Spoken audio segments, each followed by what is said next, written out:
It's the 2022 Strat-O-Matic Ratings Extravaganza, American League West Edition. Diamond Diehards is on.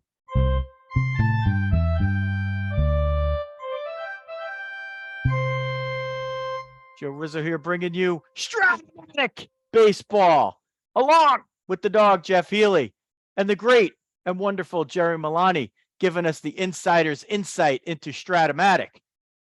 This is the AL West, so this probably will be the shortest episode that we do since there's less teams. And nobody around the planet is celebrating that more than the dog, Jeff Healy. He's excited about that. Glad I had a big lunch. So this year we are doing the ratings extravaganza for Strat-O-Matic in 6 parts. We are doing it by division.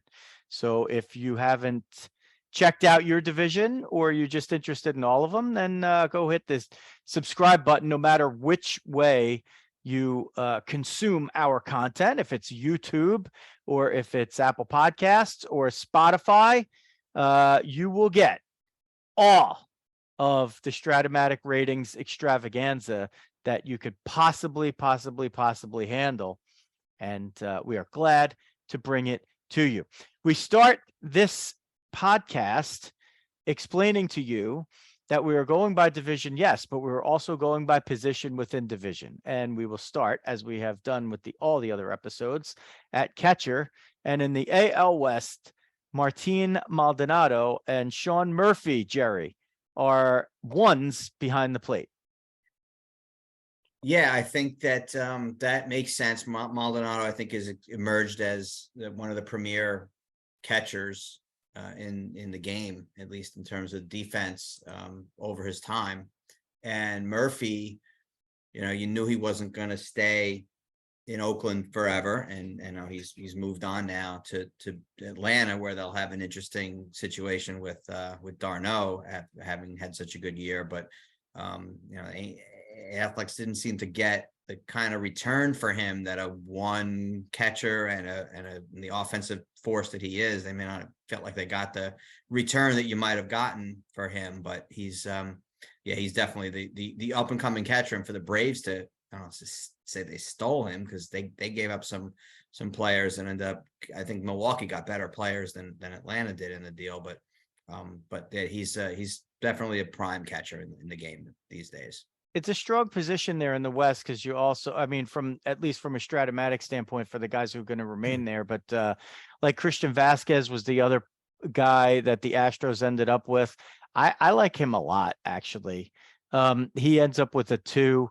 Max Stassi gets a 2. Kirk Casale, who was with Seattle for a little while, gets a 2. And Cal Raleigh, who emerged as a big power threat for the Mariners, also gets a 2 behind the plate over there. A few other guys to mention, like even Jonah Heim from Texas, he gets a 3. So it was catching was pretty strong in the AL West this year. There were, a few guys maybe that, really stood out, but, for a smaller division and not necessarily one with a lot of prowess that you would expect, there was a lot of good catching depth over there. We move over to first base, and we saw this in the we saw something like this in the AL Central. There are no ones at first base in the AL West, Dog, but there are 3 players that are regulars that all got 2s over there. Yeah, we got Ty France from the Mariners, Jared Walsh from the Angels, and Yuli Gurriel. I'm trying to do my best Riz on that. That's a tough one to pull off there. The Astros coming with solid 2. Always a solid player for him. So 2 is certainly deserved by him there. I mean, we should probably do a real quick, Alan. Sort of like the 1, 2, 3, 4, 5 and all that too, right? So 3 is sort of like an average player. A 2 is like a significantly above average player, and like a 1 is kind of like maybe like a top 10% sort of player at each position. Yeah, we really haven't done that. I look, and we haven't 5 done sucks. Yeah, 5 is and like 4 is like you're not so good, but you can get out there. But yeah. Yeah, we haven't really done that so much because I figure like the audience for this series of shows is probably pretty specific, I would say. So, but that's a good job because you never know who's interested, and certainly go to Strat-O-Matic.com if you want to learn more about the game, and it's a game that certainly all of us do love for various reasons from many years ago till present day. Yeah, and it was one of the best ways, right? Doing the radio, like one of the best, especially pre-internet, of the way to learn the whole league and all the stats. And it was just a much easier way to illustrate the information versus other ways to kind of pick it up. It was just quick and easy. Guys at 2, he's a good fielder. Boom. There were a lot of guys that had time at first base in that division, and most of them really were not good or not worth noting. But many of the regulars did pretty well. I mean, Jared Walsh had a real tough season, but at least he ends up with the 2. And he had a worse season than like Albert Pujols did. And he was the guy that they decided to release, Pujols for in the end. We moved to second base, Jerry. The big contract before last season awarded to a second baseman went to Marcus Semien and in Texas. And although he was good offensively, he wasn't what he was before, but he does get the 1 there for the Rangers for 2022. Yeah, he moved over to second base, and one of those guys that his skills translated well from short, where he was up and down in Strat. I mean, he was a 4 back in the day, but then he had improved. I think he may have been a 2 last year at short.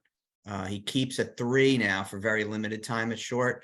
But 1 maybe second base is the best spot. Sometimes your skills just translate better to that. Although his arm is good, yeah, he could play short. Sometimes erratic over there. Maybe second is better for the shorter throw. But a guy who you said his offense may not have been what they wanted, but defensively they definitely got an upgrade there. A guy I like an awful lot, and if you want to hear more about the Angels, since we're talking about the AL West, go back and check out my interview with their bench coach, Ray Montgomery. He gave us a lot of insight maybe into some of the stuff that you're hearing now. Luis Rengifo gets the 2 at second. He's also a 3 at third and short. He's a guy that I like a lot, so I was glad to see him get the 2. Tyler Wade bounced back and forth between the Angels and then went back to the Yankees. He gets a 2 at second, a 3 at third, a 3 at short, a 4 everywhere in the outfield. The useful Tony Kemp, a 2 at second for the A's. Dawg, Jose Altuve falls to a 3 at second for, actually, wait, did he improve to a 3? Because I think he had used to be a 1, and then he was like a 4 last year for the Astros, but now he's a 3. Wow, to be honest, I did not remember him being a 4 last year. No, he was a 2 last year. Oh, he was. Okay. Oh, okay. I thought he Yeah, might have but say- slipped to a 4 in there one of these years as a surprise, but maybe Okay. not. Maybe not. So, yeah, I mean, yeah, maybe a little rough, but again, I mean, he's starting to get up there in age a little bit, and that again is probably one where, so Jerry said, like, the eye test sometimes can be a little bit of a little rose-colored glasses, and then Strat is a little bit more quantitative and just the numbers, and that's probably kind of proven out there. Yeah, he was a 3 in the COVID year, and then a 2 last year, and then back to that this year. Okay, well, that does make more sense, but forgive me for messing that up. If you have a catcher and you needed him to also play second base for you, Christian Vasquez is a 5. He did get time over there for and Luis Torrens did as well for the Mariners. He's a 4 catcher and a 5 at second. We did miss Nick Allen from the A's. He got a 2. If he plays regularly, Nick Allen from the A's, I think can be a 1 everywhere he plays. He got the 1 at short. He got the 2 at second. I spoiled it right there. Nick Allen is like this guy. If this guy could hit at all, he's like Gold Glove as soon as next year. Well, that's been a Tyler Wade thing as well, too, right? Tyler Wade, every time you put him somewhere, I know they gave him 4s in the outfield you mentioned, but he actually played great outfield for the Yankees when they had him out there a couple of years back. He didn't play much for the Angels, but another guy that if he hit some, there'd be one of these teams, Royals, one of these teams that needs players would probably have him there. He played in the minors for the Yankees this year. He didn't play any major league games for the Yankees, but yeah, same situation with Allen. We go over to third. Dog, I can't believe that Alex Bregman is a 2. Like I just, how is he a 2? Yeah, that is a little surprising that it kind of comes down on there. No ones at all for the division as well, which is a little surprising, I would say, for third base for that division as well. And I think you also have, like, you have 3 guys in this division who are 1 capable. I mean, I think Yeah. Bregman should just be a 1. Like, I don't know. He's just been a 2 the last couple of years. He was he was a 1 in 2020, and then he was a 2 last year, and now a 2 again this year. I don't know. He's just I believe he's a 1 also, but again, just maybe people who see him more have seen something that we don't see. I don't know. I mean, I think if he played shortstop every day, he'd be a 2 or maybe a 1. And Ray Montgomery and I talked about that too. Like he was supposed to be a shortstop when he came up. They moved him to third, and he just never came off. Well, because they had Correa. Yeah. Yeah. I mean, that's a pretty good reason, right? Rendon is a guy, if he ever, if and when he plays a full season again, he's going back to a 1. And Eugenio Suarez from the Mariners, he's a guy that's like 1 capable, but he's a solid 2. Pretty good, top heavy third base in this division. It's like, the only team that doesn't have one is Texas, but we'll see if that changes next year, right? We go to shortstop. I sound like Mike Francesa. Can't do play-by-play. Can't do play-by-play. Shortstop. Okay, so I did the spoiler. Nick Allen is the only one, the kid from the A's. So we talk, and we've talked in a lot of these episodes about, the difference is when sometimes you see a guy every day and it's the eye test plus the metrics, or, one or the other. This guy you have to see in, like, you see him in like 1 game and you're like, wow, he like jumps off the page. Like, he's on a bad team, his hitting, you don't even know when he's up, but man, when he is in the field, you notice Nick Allen. This guy is like, he's platinum glove potential to me. Yeah. And Jeremy Pena got the surprise 1 also. He's a 2 basic, but he got the 1 as well. For the Astros, and that's a first year, and you saw the impact he made in the postseason, but all season long, they rated him as well as a 1. Yeah, that's the effect of the team, but also the thing about Jeremy Pena, he was an older rookie. He's 25. He played his first year in the majors here at 25. So it's not that surprising to me that he was more polished. And that it showed, like, he, by the end of the year, like, clearly the guy wasn't a rookie anymore, and he won, the MVP of the ALCS and the World Series, which was only done twice before, maybe, or something like that. So yeah, he's like, anytime you take out Carlos Correa, you let him walk, and you fill him in with, this guy's making $700 something thousand a year, and he basically like meets or exceeds the expectations of the $30 million guy. It's amazing. I mean, and that's why the Astros won. Andrew Velasquez, interesting guy. He's a guy we talked about on the I'll call it the Angels episode with Ray Montgomery. He gets a 2. Sometimes, Jerry, we see that a player just doesn't have the offensive prowess, and sometimes that knocks down their defensive usefulness, but not with Velasquez. He gets a 2. I mean, if he was able to play a full season, he's the guy that would be 1 potential as well, right? Wasn't he a great story when he came up with the Yankees and living at home, like real home, because he's from there and right around the area, and showed that defensive prowess as a Yankee for sure. And he was their regular shortstop for a bit, and gets a chance to play a little bit with the Angels, I'd love to see him get 140 games to see if he can change that offensive perspective of what people, see him as. And can he do more? He does some things with the bat. He's a legs guy. Like, his speed is his best thing. If you can just put the bat on the ball a little bit, that too works really nice at short. If you could plug in a guy like that and just have him play short with the low to mid range E as well. That's a guy you'd love to see him get a chance.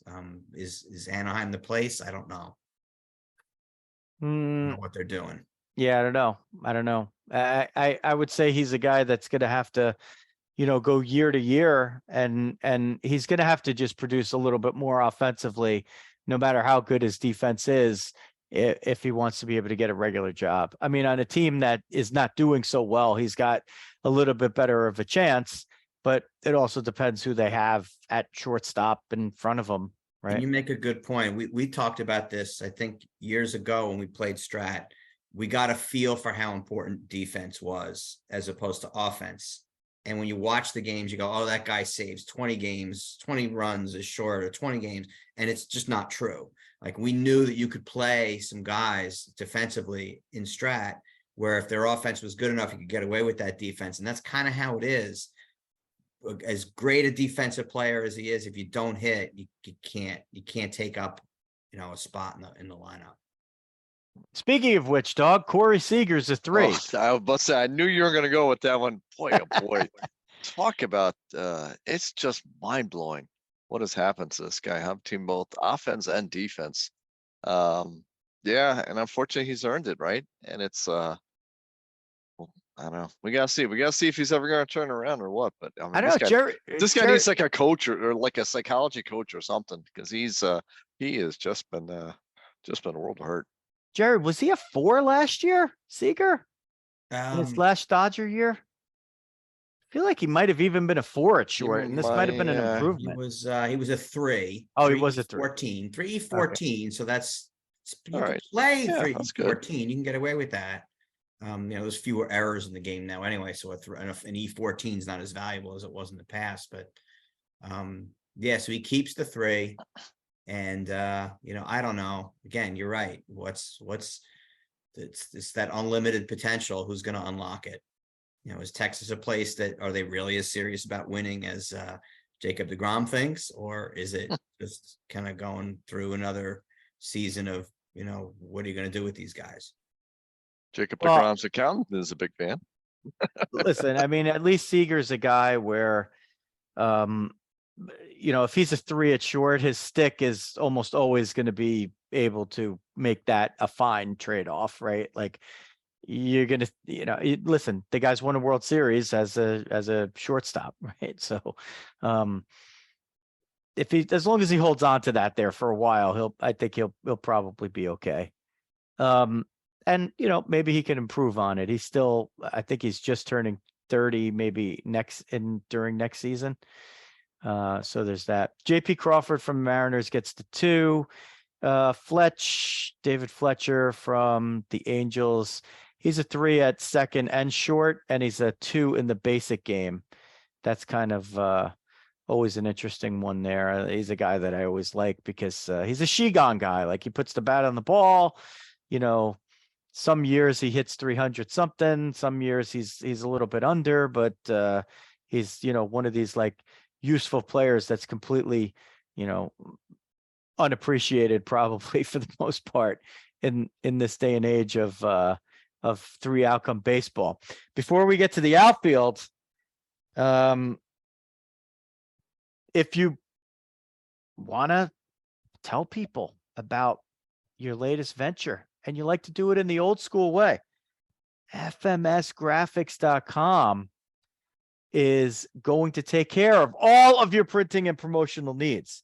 Go to fmsgraphics.com to do it. It is a family-run, family-owned business that's been around for over 50 years. So go check them out. And if you are driving around North Jersey in a dirty vehicle, go to Fairlawn, because that's 1716 River Road in Fairlawn, New Jersey. That's where you find Big Ed's car wash. Big Ed does it clean and green. He has a 118-foot tunnel, and you're not going to believe how clean your vehicle will be inside and out once you exit that long tunnel and you get treated like a VIP. Ed's there a lot of time. If you see him, tell him Diamond Diehard sent you, and he'll be good to you. I was wearing my Big Ed's car wash hat during my walk around the neighborhood today, by the way. Nice red hat. Go get some merch over there too. If you're nowhere near Big Ed's car wash, but you need to be, then you better contact the Mascolo Group, serving all of your real estate needs in the Northern and Pascack Valley and in all of New Jersey. Go to GaryMascolo.com or call 201-615-3665. And that's, you want to rent, you want to own, you want to sell, you want to buy, whatever it is. Mascolo Group's got you covered in North Jersey. And the holidays got you stressed out. Gatto Acupuncture and Wellness in Glen Rock, New Jersey. Book online at gattoacu.com or call 551-212-3845. Dr. Melissa will take care of you, as she has taken care of me. And if you're watching, you could see my left shoulder unrestricted going right over my head. Couldn't do that without Dr. Melissa. So check it out. If I said all this stuff too fast, don't worry about it. Go to the description of this episode, whether you're on YouTube or Apple Podcasts, Spotify, or wherever, and all of the information is there. Please support our sponsors because they support us and help make all of this happen. On to the outfield as we wrap up the American League West. The departed player and an additional player are the ones and left, Jerry. Departed player and an additional player. Well, Brandon Marsh, really good all around the outfield, gets the one and left, the two in the other outfield spots. And also, I got to go down here. Oh, and Eli White from Texas, getting a one in left and center. So you get a couple of guys who, not as well, known outside of the West Division, guys who, are just kind of they're there and they've been appreciated by whoever's watching them play every day. They're getting their just desserts, just due. So Brandon Marsh gets it as the mixed player, and when he went over to the Phillies, I don't know if he was playing anywhere else in the outfield except center. Unfortunately for him, he had like the worst at bat of the entire World Series for Brandon Marsh. But the good news is he's a one in left and two in center and right. And Eli White is a speed demon. So if you played fantasy leagues, you might have been smart enough to pick him up and get his stolen bases for when he was in there. And if you're in Strat-O-Matic, he's not just going to defend well in center and left, but he's also going to be able to run for you. Chas McCormick, a playoff hero for the Astros, gets the two and left. Chuck McCormick. Chuck. little Fordham throwback. Yeah, a little Fordham throwback. Yeah, we'll have to alert him to the episode so we can see it. Magnolia Sierra gets the two and left for Anaheim. I guess it was a good year to be a left fielder in Anaheim, because Steven Duggar also got the two for his short time there, and so did Monty Harrison. Like, those guys are computer only players, and Sierra's an additional player, so not even the regulars. A lot of twos in Anaheim. Sam Haggerty from the Mariners, he gets the two and left. This guy was like, every time he showed up, like, he was just constantly hurt. But whenever he was in the lineup, I felt like he was doing something really good for the Mariners. And I feel like he's maybe the reason why they let Mitch Haniger walk to San Francisco. So he held it down and left. I don't know. Anybody else important there? Mickey Moniak, after he went to Anaheim, former number 1 overall pick, played left as a 3 and center as a 3. He was in the Brandon Marsh deal, I think. Dawg's guy, Jared Kelnick, a 3 everywhere in the outfield. So he's going to roast me on that. I don't know. Am I missing anybody important here, guys? The only one I'd say is Dylan Moore, just because he plays 7 different positions. Left and right being his best. He also gets the 3 at second, then he gets 4s everywhere else. But he's very versatile. He'll play everywhere and get you 3s or 4s. 11 5s in left in the AL West. 11. Jack Mayfield, Trey Mancini, Jake Lamb, Jose Rojas, Justin Upton, Ouch. Jesse Winker. Oh, Jesse Winker Jesse gets the Winker. 5. Yeah. God, the terrible offensive card, hated by his teammates to the point where they just traded him for nothing. Boy, what a tough year to be Jesse Winker. And he gets a 5. Oh my goodness. Willie Calhoun, Brad Miller, Zach There's Brad, 5, and then there's another 5. Steele Walker, and Yordan Alvarez. No, I got him. I counted him. 12. It makes 12. Wait, I got 11. Trust me. 1, 2, 3, 4, 5, 6, 7, 8, 9, 10, 11, 12. Dog's right. There you go. Steele Walker got a 5 too. There he is. Yeah, I Down there mentioned at the him. bottom. I mentioned Steele Walker. There we go.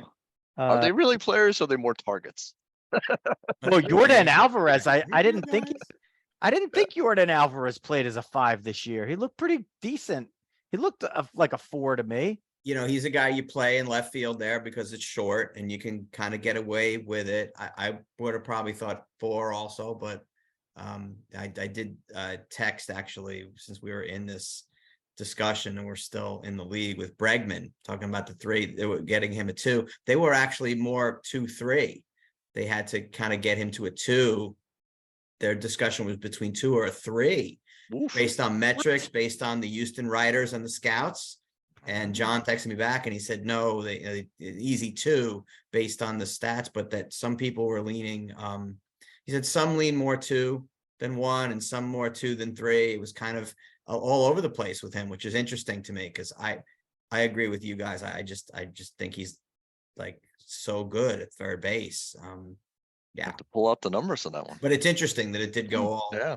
all of those all the way around with him. Well, I think in major league locker rooms, he's thought of as the top guy. So I don't know. Oh, Interesting.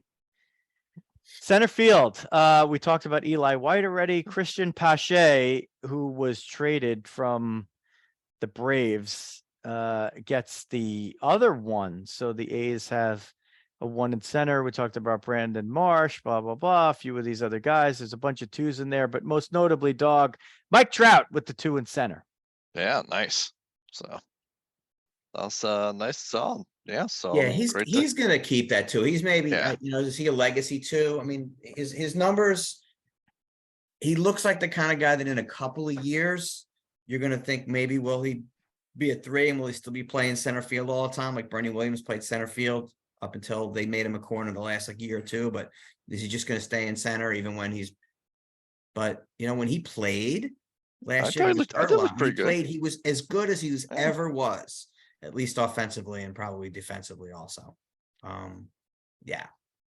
Dawg, J-Rod gets the 2 for Seattle out of the box. I thought there was a chance he was going to get the 1. I think it's a fait accompli. He's a 1 already by next year. Yeah, I agree. I think it's a good up and coming. Oh, is that the Diamond Dog? Diamond Dog is coming to visit over here. Let's see. Can she Nose get first. can she get into the picture? That makes it a special episode. Let's hold on. We gotta do all sorts of things with that. She's not a lap dog, but she thinks she is. Exactly. Dog's got the doghouse behind him. We gotta switch all that. All right, off. Dog. If it happens, now whatever. Yeah, okay. She's already left me. If she jumps on you, then that's great. We'll get her. That's We'd it. like to get her face in. Jerry, Adolis Garcia is kind of like an underappreciated player. Like all he does is hit. He's not great with the metrics because he doesn't walk a lot. But the guy's a 2 in center and a 2 in right for Texas, and he puts up decent kind of old school numbers. He's a pretty useful player, maybe a little bit underappreciated. Yeah, he's Ruben Sierra without the switch hitting. Like he's a guy, the old Ruben Sierra, not the Yankee Ruben Sierra, but the late 80s Ruben Sierra played left and center or played right and center for Texas. And free swinger, but also a guy that you like to see guys come up and be players kind of right away. And he is. So it's good. He's fun to watch. And by the old Ruben Sierra, you actually mean the young Ruben. The young Sierra. Ruben Sierra, yes. The opposite of the old Ruben Sierra, correct. Oh boy. Let's see if we have anybody else of note. Dog's boy there, Juan Lagares is a 3 Mm, in center and left that and right. hurts. Yeah, he's Yeah, it's fair though. It's fair. remember when he He was used like, to go pick it though. Boy, he could. yeah, he was like the best defensive center fielder out there. Now, not so much, not so Just much. saying. Father Time's undefeated. Still. Yeah, this Nothing on just Kelnick. We're gonna talk about Kelnick, Dog, or no? We had enough of Kelnick. There we go. He hit like 108 again, so we don't have to Yeah. worry about that trade anymore. Yeah, Yeah. we feel okay on that. Off the hook. We on feel that we trade. feel too good about that trade now. Now Off the we're hook on that. now we're trade. paying the guy forever. Now the guy's already indispensable. So then we go to right, and there's 1-1. And it's Kyle Tucker from the Astros, and he really deserved it. Now he's not having to play center anymore or do any of that, and he concentrates completely on right field, and he gets the 1 for Houston, and that just, seals the deal for him as being such a great all-around player. Yeah, he's got the right field now, offensive mentality also. He's right in the middle of that lineup, and he's masher. He's such a good player. Yeah, he's been a staple of my fantasy team. I snuck in and I got him before everybody else did, and he's never going anywhere for anybody.